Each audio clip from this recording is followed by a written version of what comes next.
Today, I need to talk about otaku because otaku is in danger. I need to protect otaku.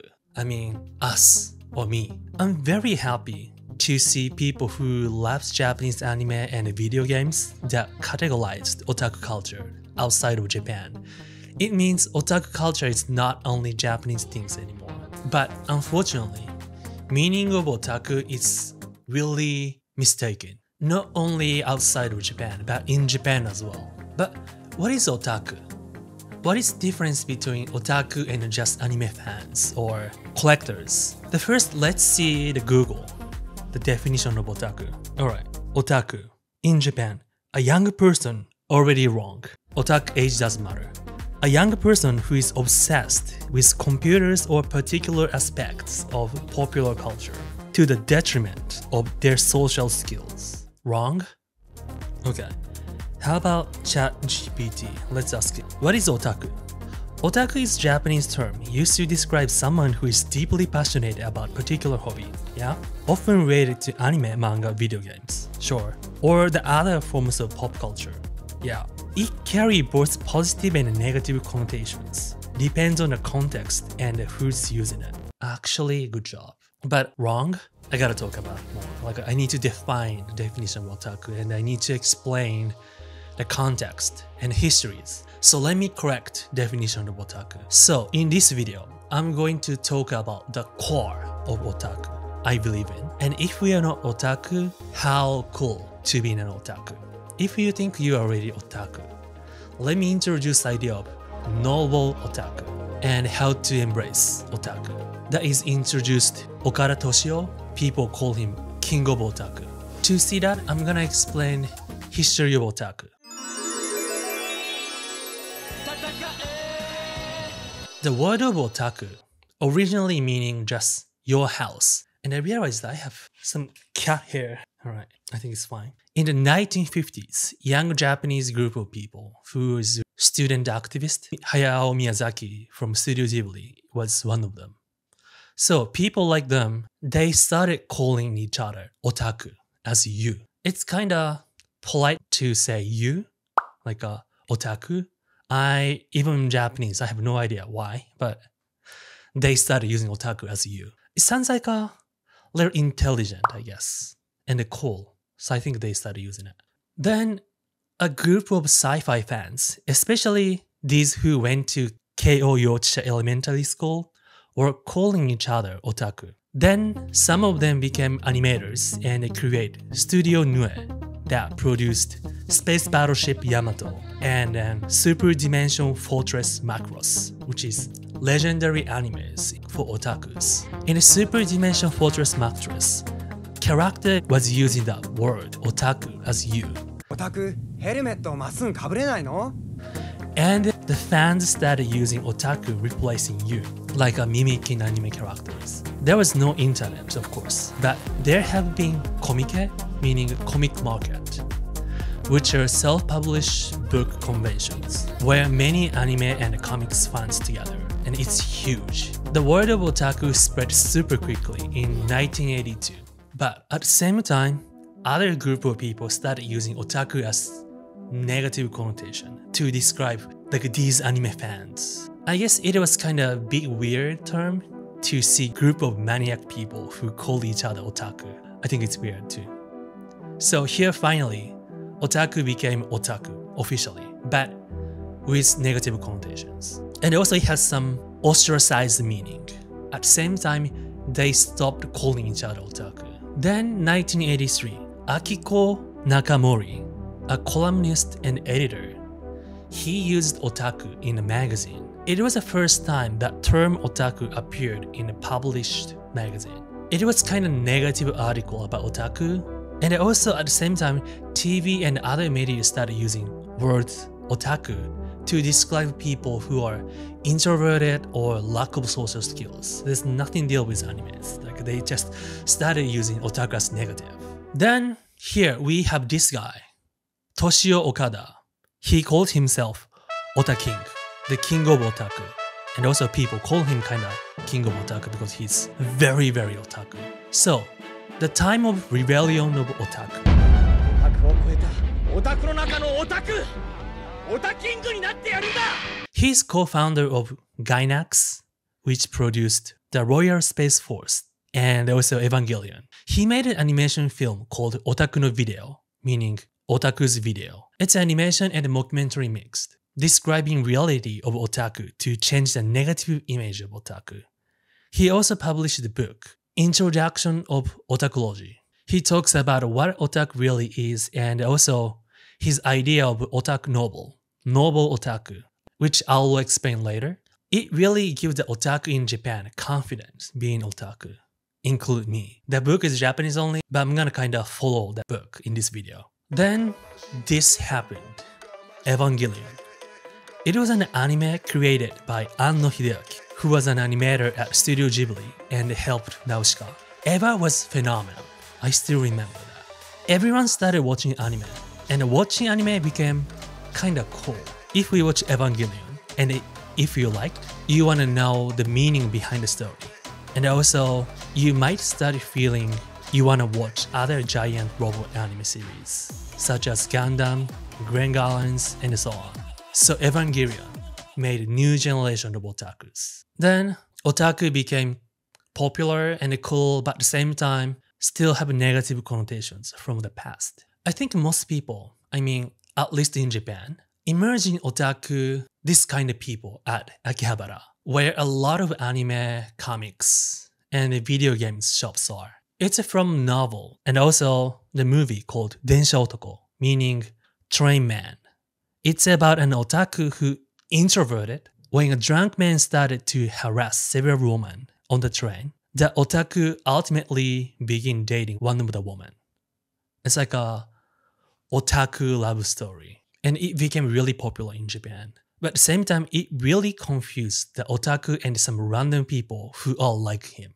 I think negative image of otaku have always been created by these who are not otaku. But think about it. Otaku are like him, introverted, and is throwing away all anime collections to be a cool man. How do they make such a cool culture, right? Think about it. Otaku are the ones who created this Japanese culture, right? Otaku is the one who is leading some main and subculture. So, my idea is that otaku must be cool people, knowledgeable and also a great skill as a storyteller. And also, otaku are the one who taught me not to giving up easily.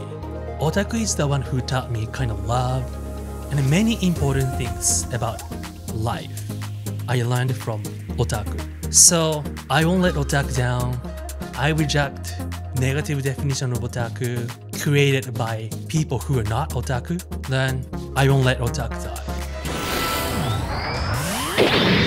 Alright, so I explained about the history of otaku, but so what makes otaku different from just anime fans? I'm gonna explain now. Otaku are the ones who have a critic perspective. They're not just fan of particular anime or manga. They are the ones who dig deep into why it's special compared to others. For example, if you love JoJo's Bizarre Adventure, right? And collect the old comics, do some JoJo posing like this, you are a fan, not necessarily an otaku. Otaku are the ones who researching why JoJo is so unique. They analyze its stories, design, characters, and more. This requires knowing a lot, like JoJo's author, Araki's inspiration for his drawing style. The music band's characters are named after the movie that inspired him, his previous comics, and other Shonen Jump comics. But why do otaku need to do this? Because it's more enjoyable when you truly understand what you love. Otaku culture is filled with tributes and parodies, and finding sharing these insights is a part of the joy of being an otaku. For example, you can appreciate a scene in Hunter x Hunter more if you are familiar with Junji Ito's horror comics, right? In the essence, otaku culture is out of crossovers. Because comics, anime, and the games, whatever media is, they're influencing each other. even if we are not particularly a fan of them, otaku are expected to know a lot about many genres. Also, it's, well, at least in Japan, considered like kind of polite to other otaku, showing you know them. In Okada's book, Introduction of Otakology, he introduced the main 3 way of seeing as otaku. Otaku way of seeing.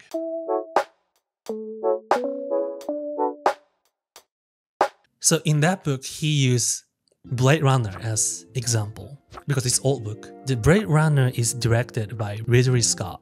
It's a film about detective chasing an android called Replicant in dystopian future. It's stunning graphics and very cool neon lights and soundtrack, and it's one of sci-fi masterpiece. Let's see how otaku people at that time was seeing or reading Blade Runner. The first, Ikinome. Iki is kinda hard to translate, so I'm just translated artist eyes. So it's like enjoying seeing the author's artist aspect. For example, director Ridley Scott is known for using smoke or steam. You can see the Alien, he uses smoke to make a scary vibe. In the movie called A Legend, he used it to create some mysterious fairy tale vibe in the Middle Age of Europe.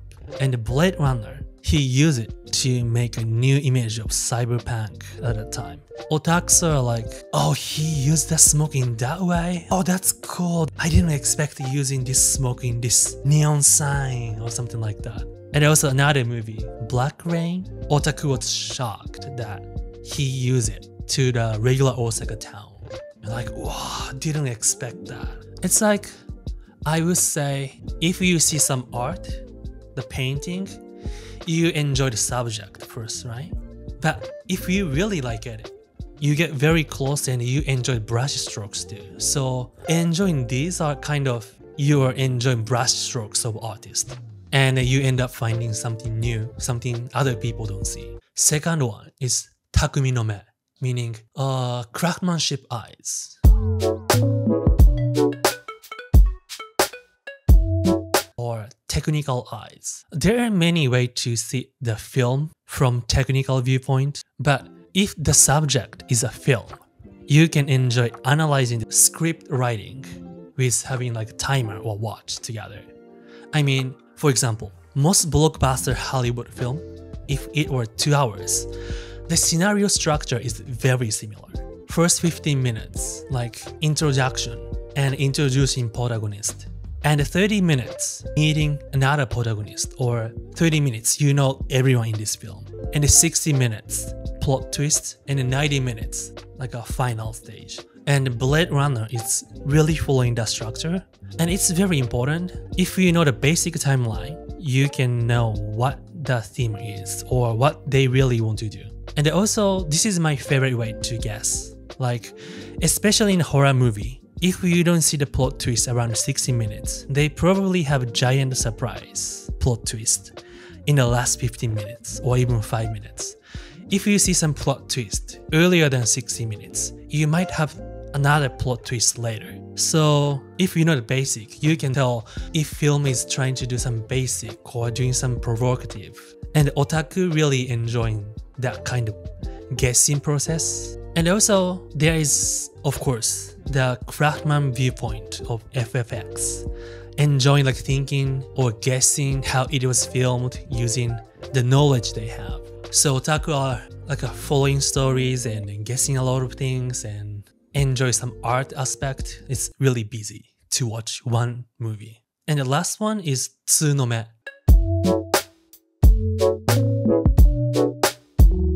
It's so hard to translate, so I would say, just for this video, gossip eyes, meaning knowing the backstory of the subject, such as how it was made or the people of drama they had. So it's like a gossip. But knowing that gossip gives you more enjoyable time.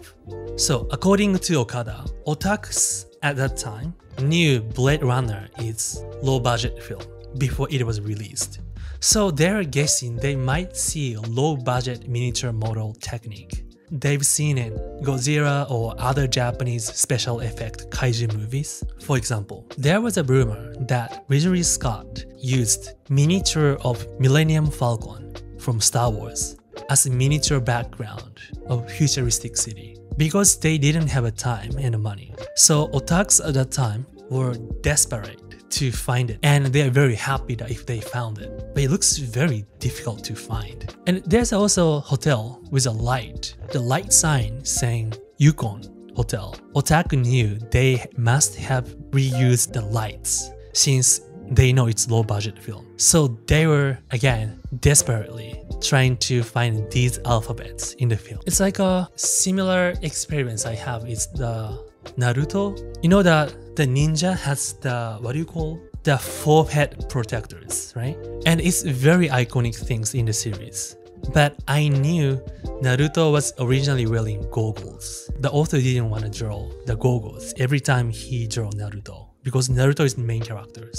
And it's so hard to draw the goggle every time. It's not fun. So he came up with the idea of forehead protectors. And I was like, oh, I know this kind of things because it's very similar to Super Saiyan in Dragon Ball. It's also became very iconic form, but it also came from author's laziness. He just didn't want to paint black hair every time. And he was really busy at the time. So he came up with Super Saiyan, white gold hair so that he doesn't need to paint black. So I was like, the laziness is great spice for creativity or something like that. And having this eye is very otaku. So these are three main ways of seeing as otaku Okada introduced. And of course, if you're otaku, you can find your own way to see. I feel like if you just wanna sit on a couch and relax and watching TV or movie, you definitely don't wanna watch with otaku. It's so annoying. They might pause, they might talk a lot. Otaku requires a lot of things, a lot of knowledge and time about many genres. You need to know a lot of things. So not just one specific things. The definition said one specific things, no. Otaku need to know a lot of genres and very deep. So it requires a lot of time. Otaku King Okada pointed out, it's like otaku is not just a hobby, but more like the way of otaku. Then here's the idea I really like. The noble otaku. So he's saying otaku is noble, should be pride. So what he was saying, being otaku is adopting a noble mindset. It's not just about liking something. It's about feeling a sense of duty and a responsibility. And almost like being a part of a noble class. Otaku dive deep into their interest, even if it means exploring stuff they might not get at first. It's all about this lifelong journey of learning and understanding. Sure, there are stereotypes and criticisms thrown our way, but being an otaku means embracing a noble lifestyle filled with dedication, persistence, and a thirst for knowledge. It sounds otaku is like a contemporary samurai. So I really like the idea noble otaku because in my opinion, greatest things about being otaku is you choose what you like. While many people are giving what they should like or just follow the basic flow, but otaku, we decided to swim against the basic flow to pick up what's at the bottom of the river. So you should be proud of it if you're otaku. Okay, so I think I made this video not just for correcting definition of otaku, but also I wanted to encourage who identify themselves otaku, who can be proud, because that's a choice you made. And also otaku is for me is like more identity. Like I'm Japanese, which is given. I'm a man, which is given. And I'm otaku, I chose it, right? I think it's very cool things. So be proud of what you like because that's your choice. You have some duty to study, maybe help each other, encourage each other. And I see the many comments. I really enjoy the comments I get. I can tell my viewer are pretty otaku, I guess. So if you agree or disagree, please let me know in the comments. And if you haven't subscribed my channel, and if you're curious about otaku playing video game, I mean, otaku. I think my gameplay is pretty unique. I play some Japanese only video game. I'm doing my best to translate. If you're curious, please don't forget, check my other videos. Alright, you have a great day and be happy. Peace.